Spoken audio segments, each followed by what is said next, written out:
ನಮಸ್ಕಾರ ಗೆಳೆಯರೆ, ಪಾಠಶಾಲಾ ಯೂಟ್ಯೂಬ್ ಚಾನಲ್ಗೆ ಸ್ವಾಗತ ಸುಸ್ವಾಗತ. ಇದನ್ನ ನಿಮ್ಮ ರಾಯಚೂರು DCC ಬ್ಯಾಂಕ್ ಸಂಬಂಧಪಟ್ಟಂತೆ GK ಸಬ್ಜೆಕ್ಟ್ ಇದೆಯಲ್ಲ, ಅದಕ್ಕೆ ಸಂಬಂಧಪಟ್ಟಂತ ಯಾವ ರೀತಿ ಓದಬೇಕು, ಎಷ್ಟು ಓದಬೇಕು, ಇಂಪಾರ್ಟೆಂಟ್ ಟಾಪಿಕ್ಸ್ ಪ್ಲಸ್ ಶಿಮೂಲ್ಗೆ ಸಂಬಂಧಪಟ್ಟಂಥದ್ದು. ರಾಯಚೂರು DCC ಬ್ಯಾಂಕ್ ಪ್ಲಸ್ ಶಿಮೂಲ್ಗೆ ಎರಡಕ್ಕೂ ಸಂಬಂಧಪಟ್ಟಂತ GK ಸಬ್ಜೆಕ್ಟು ಯಾವ ರೀತಿ ಓದಬೇಕು, ಎಷ್ಟು ಓದಬೇಕು, ಪ್ಲಸ್ ಇಂಪಾರ್ಟೆಂಟ್ ಟಾಪಿಕ್ಸ್ ಯಾವ್ಯಾವ ಕವರ್ ಮಾಡಬೇಕು 25 ಮಾರ್ಕ್ಸ್ಗೆ ಅಂತೇಳಿ ಹೇಳ್ತಾ ಹೋಗ್ತೀನಿ. ಸೊ ನೋಡ್ತಾ ಹೋಗಿ. ಕೊನೆಯ ಕ್ಷಣದ ತಯಾರಿ ಯಾವ ತರ ಇರಬೇಕು ಅಂತ ಹೇಳ್ತೀನಿ. ಸೊ ವಿಡಿಯೋನ ಎಂಡ್ವರೆಗೂ ವಾಚ್ ಮಾಡಿ. ನಮ್ಮಲ್ಲಿ ಅವೈಲಬಲ್ ಇರ್ತಕ್ಕಂಥ ನೋಟ್ಸು ಕೋಆಪರೇಟಿವ್ ಪ್ಲಸ್ ಹೇಳ್ತೀನಿ ಒಂದು ನಿಮಿಷ. ಇದಕ್ಕಿಂತ ಮುಂಚಿತವಾಗಿ ಡಿಸ್ಕ್ರಿಪ್ಷನ್ ಬಾಕ್ಸ್ ಇದೆ. ಇದೇ ವಿಡಿಯೋದಲ್ಲಿ ಡಿಸ್ಕ್ರಿಪ್ಷನ್ ಬಾಕ್ಸ್ ಅಂತ ಇದೆ ಕೆಳಗಡೆ. ಅಲ್ಲಿ ಸುಮಾರು ವಿಡಿಯೋಸ್ ಇದಾವೆ. ಎಲ್ಲಾನು ಯಾವ್ಯಾವ ಎಕ್ಸಾಮಲ್ಲಿ ಎಷ್ಟೆಷ್ಟು ಕ್ವಶನ್ಸ್ ಬಂದಿದ್ದಾವೆ ನಮ್ಮ ನೋಟ್ಸಿಂದ ಅಂತ ಕ್ಲಿಯರ್ ಆಗಿ ವಿತ್ ಪ್ರೂಫ್ ಇದಾವೆ. ನೋಡ್ಕೊಳ್ಳಿ. ಫಸ್ಟ್ ಅದನ್ನ ನೋಡಿ. ಯಾರೇ ಮೆಸೇಜ್ ಕಾಲ್ ಮಾಡೋಕ್ಕಿಂತ ಮುಂಚಿತವಾಗಿ ಆ ವಿಡಿಯೋಸ್ನ ನೋಡಿ. ಒಂದು ಹಾಫ್ ಅನ್ ಅವರ್ 1 ಅವರ್ ಆಗ್ಬೋದು ಕೂತ್ಕೊಂಡು ಎಲ್ಲ ವಿಡಿಯೋಸ್ ನೋಡಿ. ನಂತರದಲ್ಲಿ ಒಂದು ಕನ್ಕ್ಲೂಷನ್ ಬಂದು ಯಾರಿಗೆ ಅವಶ್ಯಕತೆ ಇದೆ ಅಂತ ಅನ್ಸಿದ್ರೆ ಮಾತ್ರ ಕಾಲ್ ಮಾಡಿ. ಇಲ್ಲ ಅಂದರೆ ಏನು ನೋಟ್ಸಿದೆ ಅದು ಕೂತ್ಕೊಂಡು ಓದ್ಕೊಳ್ಳಿ. ನಿಮ್ಮ ಪಾಡೆ ನೀವು ಕೂತ್ಕೊಂಡು ಓದ್ಕೊಳ್ಳಿ. ಯಾರಿಗಾರ ಅವಶ್ಯಕತೆ ಇದ್ದರೆ ಅಷ್ಟೇ ಮಾಡಬೇಕು. ಟೈಮ್ನ ವೇಸ್ಟ್ ಮಾಡಬೇಡಿ. ನಿಮ್ಮ ಟೈಮು ವೇಸ್ಟ್ ಮಾಡಬೇಡಿ, ನಮ್ಮ ಟೈಮು ವೇಸ್ಟ್ ಮಾಡಬೇಡಿ. ಕೂತ್ಕೊಂಡು ಓದ್ಕೊಳ್ಳಿ. ಅರ್ಥ ಆಗ್ತಿದೆಯಲ್ಲ? ನಮ್ಮ ಹತ್ರ ಇರ್ತಕ್ಕಂಥದ್ದು ಅಥೆಂಟಿಕೇಟೆಡ್ ನೋಟ್ಸ್ ಇದೆ. ಯೂಸ್ ಮಾಡ್ಕೊಳ್ಳಿ. ಯಾರಿಗಾರ ಅವಶ್ಯಕತೆ ಇದ್ದರೆ ಯೂಸ್ ಮಾಡ್ಕೊಳ್ಳಿ ಅಂತ ಹೇಳ್ತಾ, ಕೋಆಪರೇಟಿವ್ ನಮ್ಮಲ್ಲಿ ಇರ್ತಕ್ಕಂಥ notes cooperative, KMF, banking, 1959 act, 3000 question bank ಇದೆ. ಇದಿಷ್ಟು ಪ್ಲಸ್ ಕನ್ನಡ ನೋಟ್ಸ್ ಇದೆ. ಕನ್ನಡ ನೋಟ್ಸ್ನಲ್ಲಿ ಈ ಕೋಆಪರೇಟಿವ್ ನೋಟ್ಸು ಕಂಪ್ಲೀಟ್ ಪ್ಯಾಕ್ಡ್ ಇದೆ. ಇನ್ನು ಇದು ಬಿಟ್ಟರೆ ಇನ್ನೇನು ಓದೋ ಅವಶ್ಯಕತೆ ಇಲ್ಲ. ಅಷ್ಟು ನೀಟಾಗಿ ಅಚ್ಚುಕಟ್ಟಾಗಿದೆ. ತೊಗೊಂಡು ಅವಶ್ಯಕತೆ ಇದ್ರೆ ಓದ್ಕೊಳ್ಳಿ. ಕನ್ನಡದಲ್ಲಿ ಕಂಪ್ಲೀಟ್ ಶಾರ್ಟ್ಕಟ್ ಟ್ರಿಕ್ಸ್ ಇದಾವೆ. ವ್ಯಾಕರಣದಲ್ಲಿ ಶಾರ್ಟ್ಕಟ್ ಟ್ರಿಕ್ಸ್ ಇದಾವೆ. ಇನ್ನು ಕವಿಕೃತಿ ವಿಚಾರಕ್ಕೆ ಸಂಬಂಧಪಟ್ಟಂತೆ ಯಾವ್ಯಾವ ಕವಿಗಳು ಇಂಪಾರ್ಟೆಂಟ್ ಅಂತ ವಿಚಾರನ ನಾನು ಹೇಳ್ತೀನಿ. ವೆರಿ ಶಾರ್ಟ್ಲಿ ಹೇಳ್ತೀನಿ. ಅದನ್ನ ಕವಿಕೃತಿ ವಿಚಾರದಲ್ಲಿ ನೋಡ್ಕೊಂಡ್ರೆ ಸಾಕಾಗುತ್ತೆ. ಇನ್ನು ಕಾನ್ಸ್ಟಿಟ್ಯೂಷನ್ ಕರೆಂಟ್ ಅಫೇರ್ಸ್ ಬೇಸ್ಡ್ ಇದೆ. ಪ್ಯೂರ್ಲಿ ಕರೆಂಟ್ ಅಫೇರ್ಸ್ ಬೇಸ್ಡ್ ಇದೆ.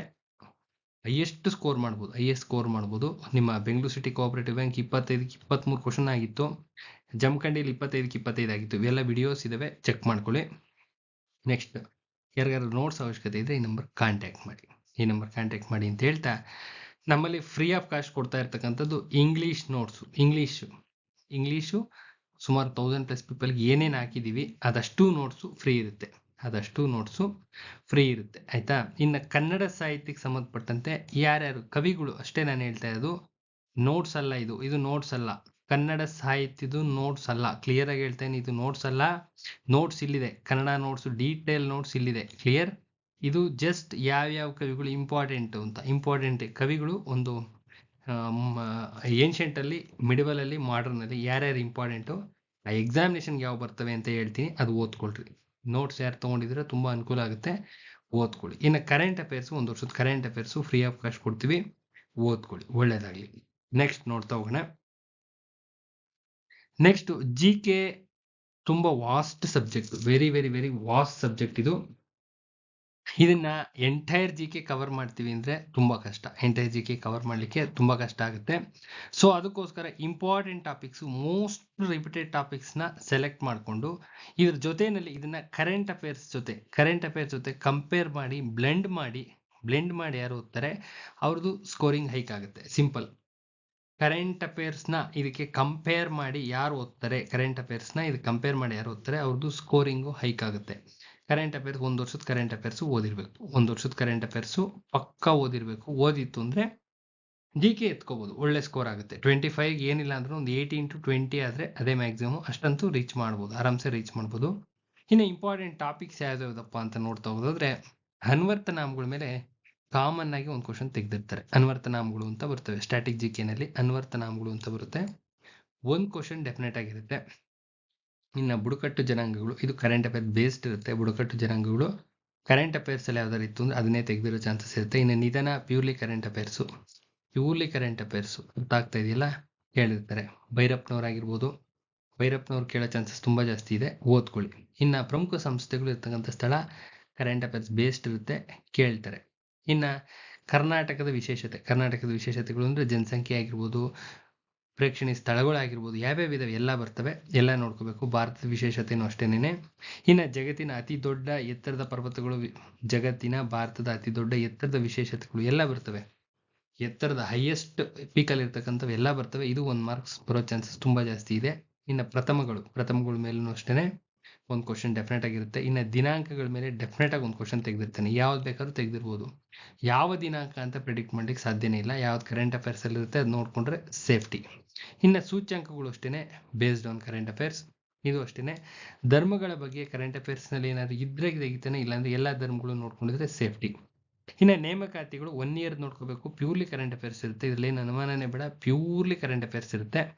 ಇನ್ನು ದೇಶಗಳು, ರಾಜಧಾನಿಗಳು, ಕರೆನ್ಸಿ, ಯಾವ್ದಾರ ದೇಶ ರಾಜಧಾನಿ ಕರೆನ್ಸಿ ಕೊಲ್ಯಾಪ್ಸ್ ಆಗಿದ್ರೆ ಡೆಫಿನೆಟ್ ಆಗಿ ತೆಗೆದಿರ್ತಾನೆ. ಡೆಫಿನೆಟ್ ಆಗಿ ಕರೆನ್ಸಿ ಕೊಲ್ಯಾಪ್ಸ್ ಆಗಿದ್ರೆ ತೆಗೆದಿರ್ತಾನೆ. ಯಾವ್ದಾರ ಇಶ್ಯೂನಲ್ಲಿದ್ರೆ ತೆಗೆದಿರ್ತಾರೆ. ಇನ್ನು ವಿಶ್ವಸಂಸ್ಥೆ ಕರೆಂಟ್ ಅಫೇರ್ಸ್ ಬೇಸ್ಡ್ ತೆಗಿತಾರೆ. ಕರೆಂಟ್ ಅಫೇರ್ಸ್ ಒಂದು ವರ್ಷದ ಓದಿದ್ರೆ ಯಾವ್ಯಾವ ಸಂಸ್ಥೆಗಳು, ರಂಗ ಸಂಸ್ಥೆಗಳು ಕರೆಂಟ್ ಅಫೇರ್ಸ್ ಅಲ್ಲಿ ಇದ್ದೋ ಅದೇ ಬಂದಿರ್ತವೆ. ಕ್ಲೀನ್ ಆಗಿ ನೋಡ್ಕೊಳ್ರಿ. ಇನ್ನು ಅಂತಾರಾಷ್ಟ್ರೀಯ ಸಂಘಟನೆಗಳು, ಶೃಂಗಸಭೆಗಳು ಅರ್ಥ ಆಗ್ತಾ ಇದ್ರೆ ಇವೆರಡು ಇಂಪಾರ್ಟೆಂಟ್ ಟಾಪಿಕ್ಸ್. ಇನ್ನು ಪ್ರಶಸ್ತಿಗಳು 1 ಇಯರ್ ಪ್ರಶಸ್ತಿ ನೋಡ್ಕೋಬೇಕು. International, national, state 3 ನೋಡಿರ್ಬೇಕು. 3 ನೋಡಿದ್ರೆ 1 ಮಾರ್ಕು ಇಲ್ಲ 2 ಮಾರ್ಕ್ ಬರೋ ಚಾನ್ಸಸ್ ಜಾಸ್ತಿ ಇರುತ್ತೆ. ಪಕ್ಕ ಬಂದಿರುತ್ತೆ. ಈ ನೃತ್ಯ ಪ್ರಕಾರಗಳು ಅಷ್ಟೇನೆ 1 ಮಾರ್ಕ್ ಡೆಫಿನೆಟ್ ಆಗಿ ಇದ್ದೇ ಇರುತ್ತೆ. ಕ್ರೀಡಾ ಮಾಹಿತಿ 1 ವರ್ಷದ ಓದ್ಬೇಕು. ಸೊ ಅದಕ್ಕೋಸ್ಕರನೇ ಕರೆಂಟ್ ಅಫೇರ್ಸ್ ಮಾಡ್ತಾ ಇರೋದು. ಕರೆಂಟ್ ಅಫೇರ್ಸ್ 1 ವರ್ಷದ ಕರೆಂಟ್ ಅಫೇರ್ಸ್ ಕೊಡ್ತೀವಿ, ಆಲ್ಮೋಸ್ಟ್ ಕವರ್ ಆಗುತ್ತೆ. ಪ್ಲಸ್ ಸ್ಟ್ಯಾಟಿಕ್ ಜಿಕೆ ನೋಡ್ಕೋಬೇಕು ನೀವು. ಅರ್ಥ ಆಗ್ತಿದೆಯಲ್ಲ. Books and authors current affairs based ಇರುತ್ತೆ. ಇಂಪಾರ್ಟೆಂಟ್ ಡೇಸ್ ಅಷ್ಟೇನೆ, ಧ್ಯೇಯವಾಕ್ಯಗಳು ಕರೆಂಟ್ ಅಫೇರ್ಸ್ ಬೇಸ್ಡ್ ಇರುತ್ತೆ. ಪ್ರಮುಖ ಗಡಿರೇಖೆ, ಜಲಸಂಧಿಗಳು ಕರೆಂಟ್ ಅಫೇರ್ಸ್ ಬೇಸ್ಡ್ ಇರುತ್ತೆ. ಪ್ಯೂರ್ಲಿ ಕರೆಂಟ್ ಅಫೇರ್ಸ್ ಬೇಸ್ಡ್ ಇರುತ್ತೆ. ಅರ್ಥ ಆಗ್ತಾ ಇದೆ. ಯಾವ್ದಾದ್ರು ವಾರ್ಸ್ ನಡೀತಾ ಇದ್ರೆ ಆ ಗಡಿಗಳು ನೋಡ್ಕೊಂಡ್ರಿ. ಜಂಟಿ ಸಮರಾಭ್ಯಾಸ ಕರೆಂಟ್ ಅಫೇರ್ಸ್ ಬೇಸ್ಡ್. ಇನ್ನು ಪ್ರಮುಖ ಉತ್ಸವಗಳು ಅಷ್ಟೇನೆ, ಸಮಿತಿಗಳು ಅಷ್ಟೇನೆ ಕರೆಂಟ್ ಅಫೇರ್ಸ್ ಬೇಸ್ಡ್ ಕೇಳ್ಬೋದು. ಇಲ್ಲ ಹಳೆಯವಿದಾವೆ 1991 ಬರ್ತವೆ. 1991 ಇಂದನೇ ಮೇನ್ ಕಮಿಟಿಗಳು ಪ್ರಾರಂಭ ಆಗೋದು.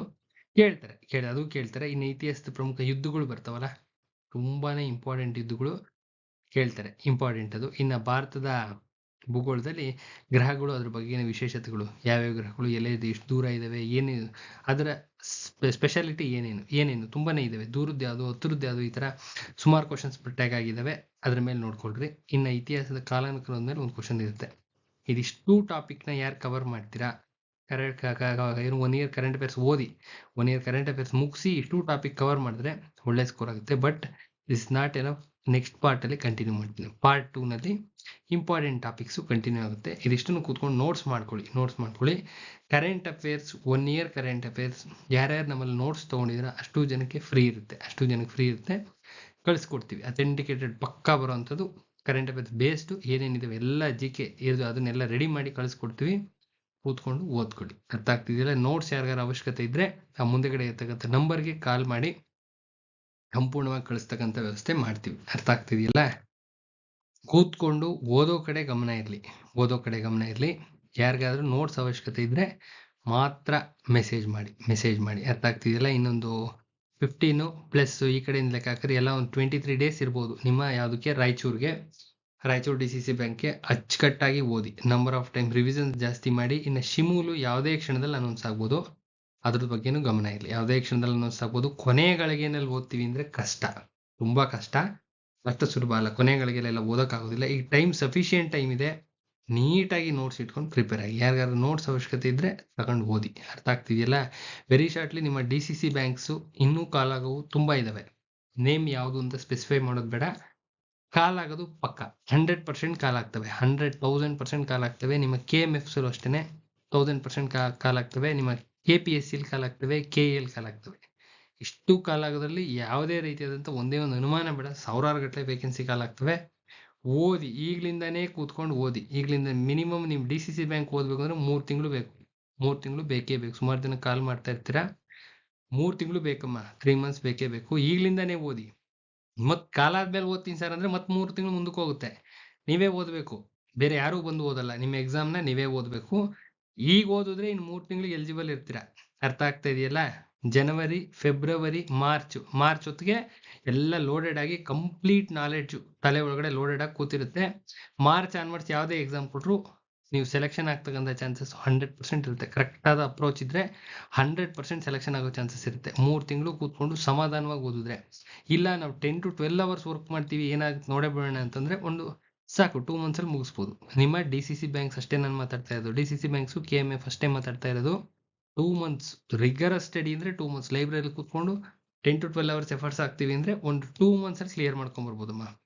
ಸೀನಿಯರ್ಸ್ ಯಾರು ಇದ್ದರೆ ಒಂದು ಬರೆದು ಅಟೆಂಪ್ಟ್ ಆಗಿರೋದಿದ್ರೆ 1 ಮಂತಲ್ಲೇ ಕ್ಲಿಯರ್ ಮಾಡ್ಬೋದು. ಕರೆಕ್ಟ್ ಆಗಿರೋ ನೋಟ್ ಸಿಕ್ಕಿದ್ರೆ ಓದಿದ್ದಾಗಿದ್ರೆ 1 ಮಂತಲ್ಲಿ ಕ್ಲಿಯರ್ ಮಾಡ್ಕೊಂಬರ್ಬೋದು. ಈಸಿಯಾಗಿ ಒಂದೇ 1 ಮಂತಲ್ಲಿ ಕ್ಲಿಯರ್ ಮಾಡ್ಕೊಂಬರ್ಬೋದು. ಅರ್ಥ ಆಗ್ತಿದೆಯಾ?